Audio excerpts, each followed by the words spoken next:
A very good evening, Zimbabwe. Welcome to Live Talk. We're coming to you live from Studio 7 at the Voice of America in Washington this Friday, November the 4th, 2022. I'm your host, the marvelous Mhlanga Nyahuye. Tonight on Live Talk, we're looking at the continued incarceration of prominent opposition lawmakers who were denied bail by the High Court.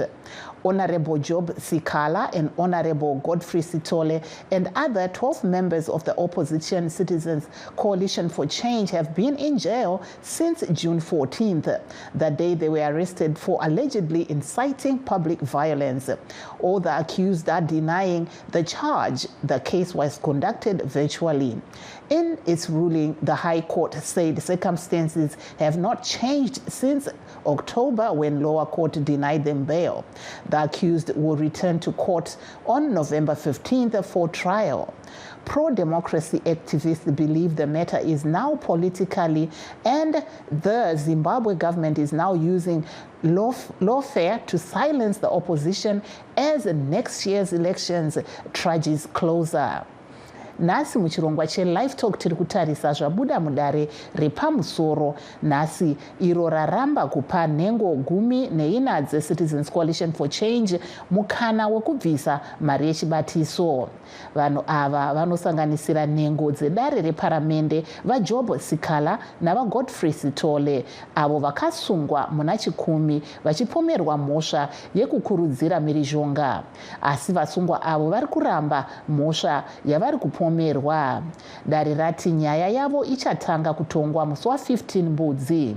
Vanorwira kodzero vanoti havasi kufara nemabatirwo enyaya iyi, vachiti zviri pachena kuti hurumende inoshandisa mitemo yenyika kuomesera vanopikisa, sezvo vanhu veZANU-PF vanopomerwa mhosva dzinotyisa vari kupiwa mukana wokutongwa vachibva kudzimba dzavo. Tabata gweta renhengo dzeCCC vaJeremiah Bamu kuti tinzwe zvaitika mudare nhasi. Dare rapamutongo waro pachikumbiro chatanga taisa chekuti vasikala vapiwe mukana wekuti vatonge vachibva kunze. Dare harina kubvumirana nesu, nekudaro rabva rati chichemo chatanga taisa pamberi pedare hachina kutambirwa, saka vasikala vanyimwa zvakare beyo. Zvikonzero zvapiwa nemutongi ndezvipi? Mutongi ati maoko ake anenge akasungikana pachikumbiro chatakaisa apa, nekuda kwekuti haasi kuongorora zvikonzero zvakapiwa pakutanga zvakaita kuti anyimwe beyo, asi akungotarisa chete zvazoitika mushure mekunyimwa kwavo beyo, kuti zvinokodzera here kuti vachipiwa beyo vakatarisana nezvazoitika zvashanduka kubva pavakatanga kunyimwa beyo peutano. Saka makuita sei kubva pari zvino? Tichagara pasi navasikala tonzwa pfungwa dzavo, tozotangira ipapo tanzwa kuti ivo vakuda kuti tiite sei nenyaya yavo. Munofungei nenyaya yekuti vasikala varamba vachingonyimwa beyo nematare madzimhosva kubva kumejasuti High Court?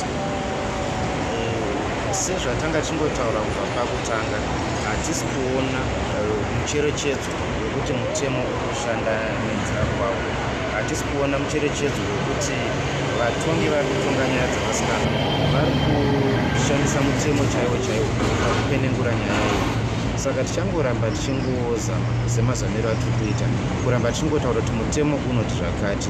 Nerimwe zuva tinovimba kuti pane achanzwawo kuti izvi ndo zvinotaura pamutemo, izvi ndo zviri pamutemo, mutemo utanga kutevedzera zvakare. Iyo nyaya yavo ichatanga kutongwa rini? Nyaya yavo ichatanga kutongwa musi wa17 November, asi pane imwe yacho yavaina vaSitole vari vaviri ichatongwa musi wa15 November. Gweta riri kumirira vaJob Sikala nevamwe vavo vaJeremiah Bamu vachitaura naGodwin Mangunja weStudio 7 vari muHarare. To hear more about what happened in court, for the benefit of our Ndebele listeners, Studio 7 reporter Mlondolozi Ndlovu filed this report. Esethula isinqumo sakhe, umahluleli we-High Court uJustice Rogers Manyangadze wale ukukhulula uSikhala esithi akulalutho soluguqukile ukuzizathu ezibangela ukuthi ancitshwe ibhayili inkantolo ngamanje le-High Court ukuzicelo eziyisikhombisa azikhweze kulawa madale ukusikhathi esedluleyo. Amagqwetha kaSikhala ebecele uJustice Manyangatse foroma ukuthi elahle isinqumo sikamantshi sokwala ukumkhulula ngoba esithi kukhona osokuguqukile kulandela ukuncitshwa kwakhe ibhayili. Amagqwetha ebethe njalo ukuvalela lokuncitshwa ibhayili kukaSikhala lommeli weShtungwiza North eParliamente umnumzana Godfrey Sithole kanye lamanye amalunga eCCC ali-14 kubangela ukuthi uZulu weZimbabwe alahlekelwe lithemba kundlela imithethwandaba yakuleli eqhuba ngayo umsebenzi. Kodwa uMahluli uthe kumele kulandele umthetho kungelani lokuthi abantu bacabangani. Uphinde wathi isizathu sokuba ivideo kaSikhala esetshenziswa nguhulumende ekumetheseni icala lokutshotshozela udlakela kayifakwa nguye ebulenjini be-internet kaselandaba ngoba idale likhangela amazwi akhe hatshi ukuthi achaywa ngubani. uSikhala labanye bakhe bethetswa icala lokutshotshozela udlakela olwaqhamuka eNyatsime kulandela ukubhubha kwelunga le-CCC uMoblessing Ali ocatshangelwa ukuba wabulawa ngabantu beZANU-PF. Babotshwe mhla ka-14 ngoNhlangula okutsho ukuthi sebezafikisa inyanga ezinhlanu bevalelwe. Igqwetha likaSikhala umnumzana Jeremiah Bhamu usole kakhulu isinqumo sikaJustice Foroma. This is an appeal against an application for bail under changed circumstances. So it's not looking at the first bail that was denied, but it's only looking at the changes that we cited, whether they are sufficient to warrant his release on bail.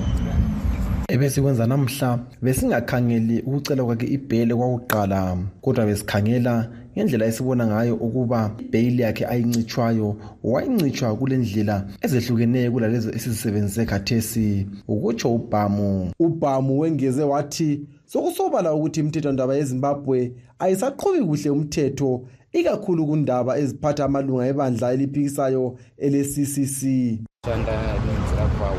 Hatisikuona mucherechedzo wekuti vatongi vari kutonganyadza vasikala vari kushandisa mutemo chaiwo pakupenengura nyaya iyi. Saka tichangoramba tichingozama semazamiro atiri kuita kuramba tichingotaura kuti mutemo unoti zvakati, nerimwe zuva tinovimba kuti pane achanzwawo kuti izvi ndo zvinotaura pamutemo, izvi ndo zviri pamutemo. Kasiboni angati abahluleli laba balandela umthetho ngendlela oyona. Themba ukuba sizayala sicela ukuba bamkhulule njalo siyathemba ukuba ngelinye ilanga bazakuzwa basezwisise ukuba akhululwe ukutsho uBhamu. Umsekeli wesikhulumeli se-CCC umnumzana Felix Magalela Mafa uthi njengebandla bazakwenza konke okusemandleni abo ukuba uSikhala aphume. Siyalila, inhliziyo zethu zidabukile ngoba sezamile uSikhala labanye bonke ababotshelwa ize. Sibona ngani ama-high court judges lama-magistrate bayesaba ukumkhulula ngoba bayakwazi ukuthi bangamkhulula bazaxotshwa njengabanye abakwenzayo khathesi abasekho emsebenzini. Abebandla leZANU-PF bona bayakulandula ukuthi uSikhala labanye bakhe bayahlukuluzwa nje yileli bandla lohulumende ngendaba zombusazwe. Sixoxele lunga laleli bandla umnumzana Matthew Sibindi yena othi uSikhala watshotshozela udlakela ngakho kumele ahlale ejele. Kake hlale phakathi entolongweni akajeziswe akafunda ukuthi umkhuba okuwona njalo okuyenza ukuthi uZulu ahlamukele o abe violent kuhulumende lo mphakathi akusonto elungileyo. Besicela ukuthi uphume ngendlela ezayenza ukuthi noma umphakathi lo Zulu abone ukuthi kuqakatheke kakhulu ukulandelela umthetho. uSikhala uzaqhubeka evalelwe njalo aphindele emthethwandaba mhla ka-15 kulinyanga lapho uMahluli athi icala lakhe lizathethwa khona. Ngimele iStudio 7 ngiseHarare, ngimlondolozi Ndlovu. As we continue discussing about the lawfare in Zimbabwe, VOA Zimbabwe service reporter Godwin Mangujiga speaks to Harare lawyer Panganai Charumbira. My reaction is that it is now evidently clear that the courts are captured. Honorable Scala and Honorable Godfrey Stoll have got a right to bail. The reason why they are not being granted bail is surprising and shocking everybody. But what is very clear is that this has become more of a political matter, more of a political issue as opposed to a legal matter. So how should the two proceed in this regard so that they realize their constitutional rights? I think the judiciary system, the Zimbabwean judiciary system must attend to its conscience. It must know what is right and what is wrong. They must follow the law and not politics. They must grant the two honorables the right to bail. Well, there's some view that this now needs a political solution. What's your take on that? As a lawyer, I think we have got to exhaust all the legal routes, all the legal remedies, and I call upon the courts to behave in a manner that will return dignity to the judiciary system. As for those who are advocating for the political route, yes, let the politicians pursue that route is within their right, but as for the legal practitioners who insist and continue to push on the legal side. That there was Harare lawyer Panganai Charumbira speaking to Studio 7's Godwin Mangunjga. Now let's take a short break, but please don't go away. We'll be right back with you. The search is on for Africa's best and brightest minds in finance, cybersecurity, technology, and anything digital, making social impact through cutting-edge technologies, innovation, and creativity in Africa. Out of 17,000 candidates from 50 countries in North, Central, East, West, and Southern Africa, only 3 will be selected from the top 10 continental finalists from Egypt, Nigeria, Ghana, Zimbabwe, Kenya, and Cameroon. Join the U.S. Chamber of Commerce and its prestigious partners, including the Voice of America, when the 3 finalists are featured at the U.S. Africa Leaders Summit in December 2022 in Washington. Stay tuned.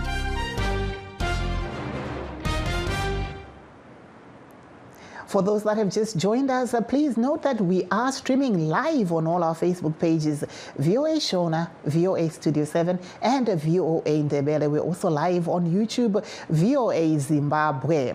For both political and legal perspective, we are now joined by Mr. Tawanda Jokora of the Citizens Coalition for Change, North America Province, and we're also waiting for our guest from ZANU-PF to join us to discuss this issue.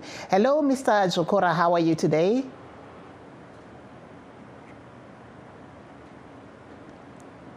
Mr. Jokora, we can't hear you.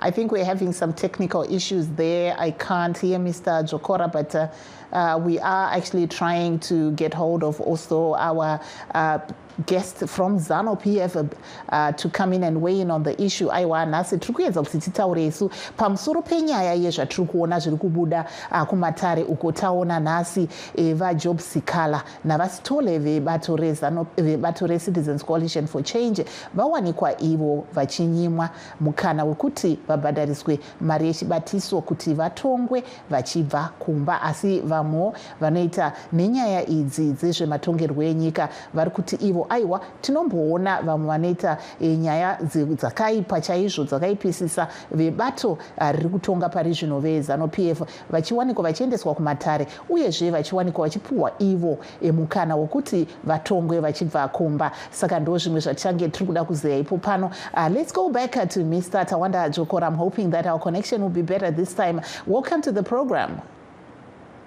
Makadi tere marvelous. Tinotenda nekuburitsa nyaya yavajob sikala kuitira kuti mhuri yeZimbabwe nevamwe vese vakateerera vazive kushungurukudzwa kuri kuitwa vajob sikala nevamwe vavo.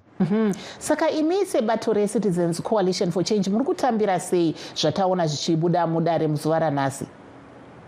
Zvinorwadza, zvinoshungurudza nekuti vajob sikala vasitole nevamwe vese 17 vakavharirwa vekunyatsime havana mhosva ndo vari kutori mavictims tiri kuona vajob scholar vakwanisa vose over 3 months vari mujeri vasina kutongwa.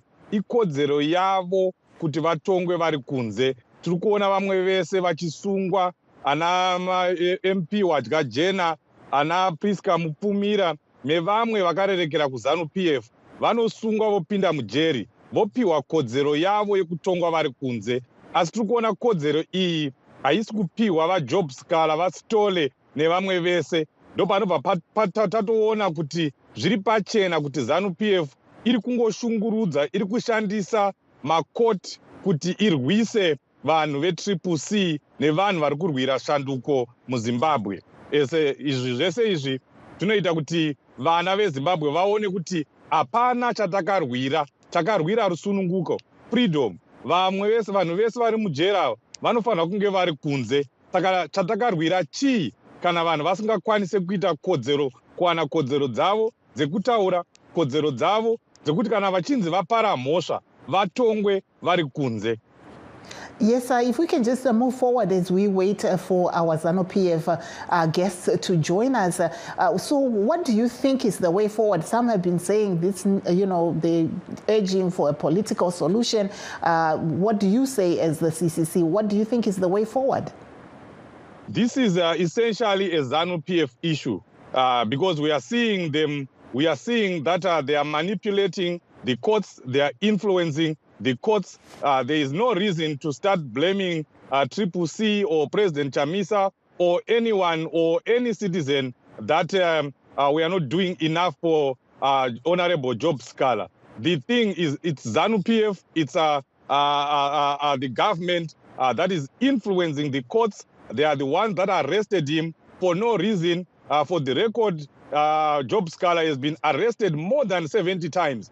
And none in these 70 times was he ever convicted of any of those crimes that he would have been alleged to have committed. And we know that Job Scholar is going to walk out of that jail one day without any conviction because he is not a criminal and he did not commit any criminal offense. So this is just a political targeting by ZANU-PF. We urge the courts to do their job and ZANU-PF to stop terrorizing the citizens. We are seeing an increased weaponization of state apparatus. We saw in Bulawayo where ZANU-PF literally declared war on the citizens, beating up people. You saw what they did to Honorable Tofa. That's a declaration of war on citizens. They declared war on citizens in Gokwe. They declared war on citizens in by-elections in Matabeleland, and that needs to stop. Tombotarisa kuti pari zvino nyika yakatarisana nesarudzo dzegore rinouya uyezve tiri kutoona kuti imise mapato totarisa veCCC uko totarisa veZANU-PF mese matopinda muelection mode maakuda kuti mutsvage rutsigiro. Pari zvino tingaona here Please, I can't hear what she's saying now. Vematare vachizowanikwa ivo vachienderera mberi vachigadzirisa zvinhu, but I'm hearing that Tawanda Jokora is saying he can't hear me, so hopefully you can hear me now. I'm not sure. I can hear you now, yes. While we're sorting out our technical issues on the sound, let's take one of our callers. We have Richard Moyo. Vari kufona ivo vari South Africa. Makadiva Moyo. Vadare venyu vamuna vana baba vatawanda dzokora nevamwe vavo. Tipewo pfungwa dzenyu pamusoro pezvatiri kuona zviri kuitika mumatare edzimhosva takatarisa nyaya yavaJob Scholar nevamwe vari muchizarira navo. Chekutanga regai nditani chiti nhau iyi inorwadza zvikuru kana nesu pachedu tapera simba nayo. Maitiro ari kuitwa vaJob Scholar zvinhu zvinotipedza simba, zvinorwadza uye futi zvinonyadzisa kuona nyika yedu yechidare yeZimbabwe, nokuti mune mhondi dzakawanda muZimbabwe dzinouraya vanhu, dzinobata madzimai echibharo, vamwe vachisungwa asi vanopuwa mukana wokubvisa mari chibairo ndotongwa vari kumusha kunze. Asi vaJob Scholar nhasi uno kwakashanu vachingorambirwa apo napo nevavanawo vasitole. Zvinhu zvakadai zvinhu zvinotitambudza, zvinhu zvisingafadzi. Utongo hwakadai munyika medu hwautongo hwaherude Pondio Pilato maitira vaita panguva yaJesu Kristu vaita nenzira yakadai, nzira iyi haifadzi nokuti vaJobhu Skala kusungwa kwavakaita vakasungirwa zvinhu zvisina basa, vaifana kungopuwa mukana sevamwe vanhu vese uye futi semwana weZimbabwe. Asi kana zvichinge zvakaita zvakadai zvinoratidza kuti izvi zvazvematongerwo enyika izvi, uye futi nematare kana kuti majaji nevatongi vanoramba vachingopostponda nhau idzi. Vanhu ava vari kumwe nevamwe vanototumiwa kuti vaite zvakafanana nezvizvi, iri nzira yekuda kuti vaJobhu Skala vagare mutorongo kwemwedzi mizhinji. Zvingagona kuti kana vhoti dzinogona kusvika varimo, naye yakadai haifadzi, inorwadza kwavari vaSkala kana nesuwo vanhu tinoda nyika yeZimbabwe, tiri vana veZimbabwe, nokuti vanogavaita kuti vakadai zvose zvari kutaura izvo vamwe vachiti hatimiri zvematare, zviri pachena kuti nyika yedu yeZimbabwe maitira ayo haafadzi, anonyadzisa.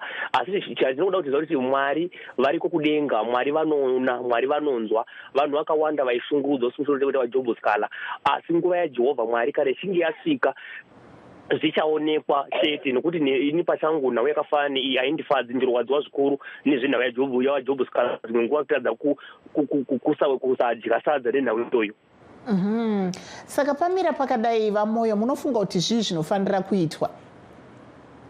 Nhau ingoripo ndeyekuti kuvana veZimbabwe yangova nyaya yekuti kuvana veZimbabwe vese vabate munamato nokunyengetera kwatinongoita kuti dai Mwari akatungamira akanzwira vaJobhu Skala, nokuti zvaratidza kuti matare pachawo haasi kuita chimwe chinhu, kuti vanototongwa nehurumende yedu yeZimbabwe, ndo zviri mukati menyika. Uye futi chimwe chada kutoranisa kuti vana veZimbabwe vose nenyika yedu yeZimbabwe, sarudzo dzegore rinouya ngaidzive muono wokushandura zvinhu zvose mukati menyika yeZimbabwe. Nekuti kana sarudzo dzikasashandura ramangwana reZimbabwe, vanhu vacharamba vachingoshungurudzwa, vachingosungwa, ende futi kusungwa kunoitwa vanhu ava vanotariswa kuti ndive ganda ripi uye futi ndive kala ipi, vanobva kumba ipi.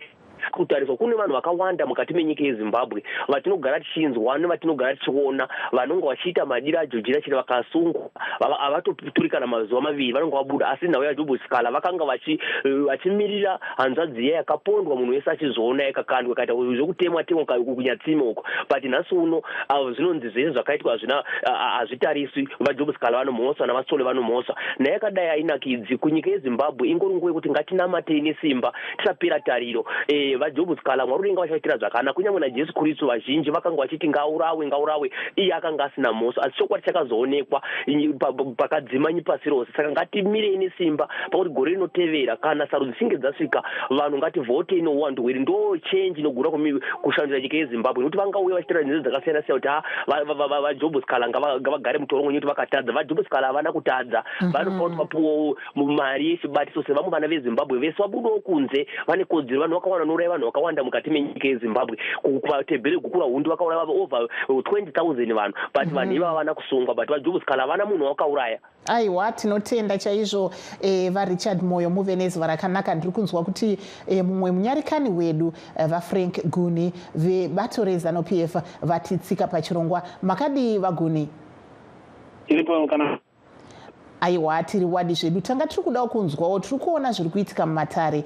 Taona vaJobhu Skala navaStole vebato reCitizens Coalition for Change vachinyimwa mukana wokuti vawanikwe ivo vachitongwa vari kumba, asi dzimwe nhengo dzebato renyu reZANU-PF sekutaura kwaita Kola kuti takaona vamwe vakadai savana Wadya Jena vachingomira pamberi pedare, vana Mike Chimombe vachimiswa pamberi pedare vachibva vapuwa mukana wokubhadhara mari yechibatiso.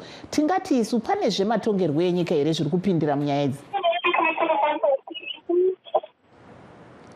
Vaguni ndiripo, so handizive kuti zvematongerwo enyika zvinopinda papi, nekuti nyaya iripo ndeyekuti matare edzimhosva haatongwe neZANU-PF, anoteedzera mutemo sezvauri mubumbiro redu remutemo. Matare edzimhosva, vatongi vekumatare edzimhosva kubva kumajaji kusvika kumamajistrate havaripote kuZANU-PF, i-independent body sezvatinoziva. Zvatingataure ndezvekuti vari kumhanya kuti ndezvematongerwo enyika, tine mubvunzo mukuru kwazvo wekuti pane akamboverenga here zvikonzero zviri kupiwa nedare rekwamajistrate zvokunyima vaSkala mukana wekuti vabvise mari yechimbatiso vagotonga vachibva kumba. Hapana chati chasanduka. Kana vanhu vasina kuverenga zvikonzero zviri kupiwa nematare vakumhanya kutaura zvematongerwo enyika. Saka tiri kukumbira chaizvo kuti vemaopposition nemivo vatori venhau dei mamboverenga kuti matare ari kuti chikonzero chavari kupa chikonzero chacho chiri pamutemo here kana kuti hachisi pamutemo. Ndo nyaya yatingataura, kwete kuti ZANU-PF hainei nezviri kuitwa navasikara zvavari kunenderwa. ZANU-PF hainei nekutonga kwedare, haisiyo inotonga. Matare ndo ari kutonga. Let me bring in now Mr. Tawanda Jokora. You are hearing what Mr. Frank Guni is saying from ZANU-PF. He says, have you read why the court is denying Honorable Sikala and others a chance for them to pay bail and be actually, be ruled from home?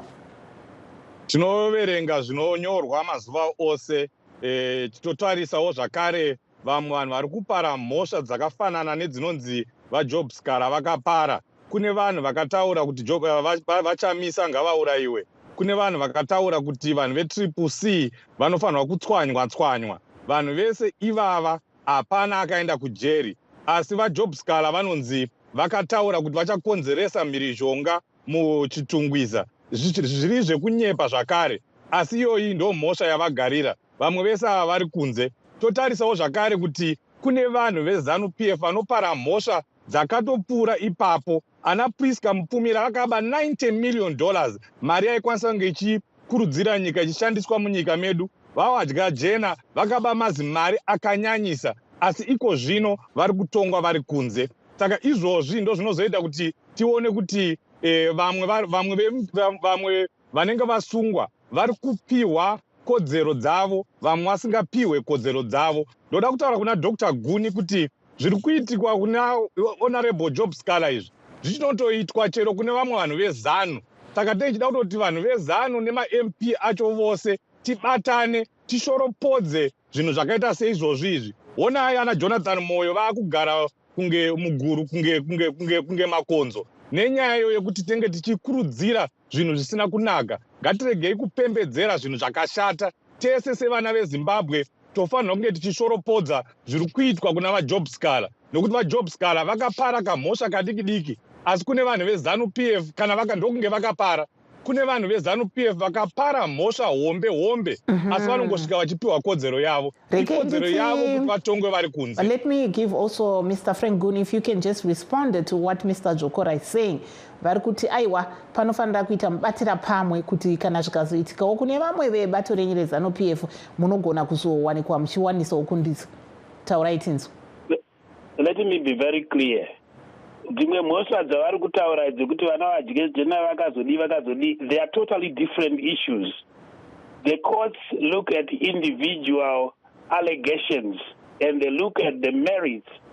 Mr. Job Skala has been charged with a sick crime of inciting violence, which actually ended up happening. We all know there was violence in Nyatsime. We know Mr. Skala has not been found guilty yet. But that's for the court to process. That's not for ZANU-PF to process. Zvekuti kune vanhu vakazoba mari yakati vakazonzi vakaba dzimwe mari vana Unfortunately, Mr. Guni, I will have to, cut you off there. Unfortunately, time is not on our side. I wish it was soccer where we could give both of you extra time so we could also hear from Mr. Jokora. But thank you, Mr. Guni and Mr. Jokora. That brings us to the end of our program. I would like to thank also those that were live streaming with us. I'm Marvelous Mhlanga Nyahuye in Washington saying have a very good weekend.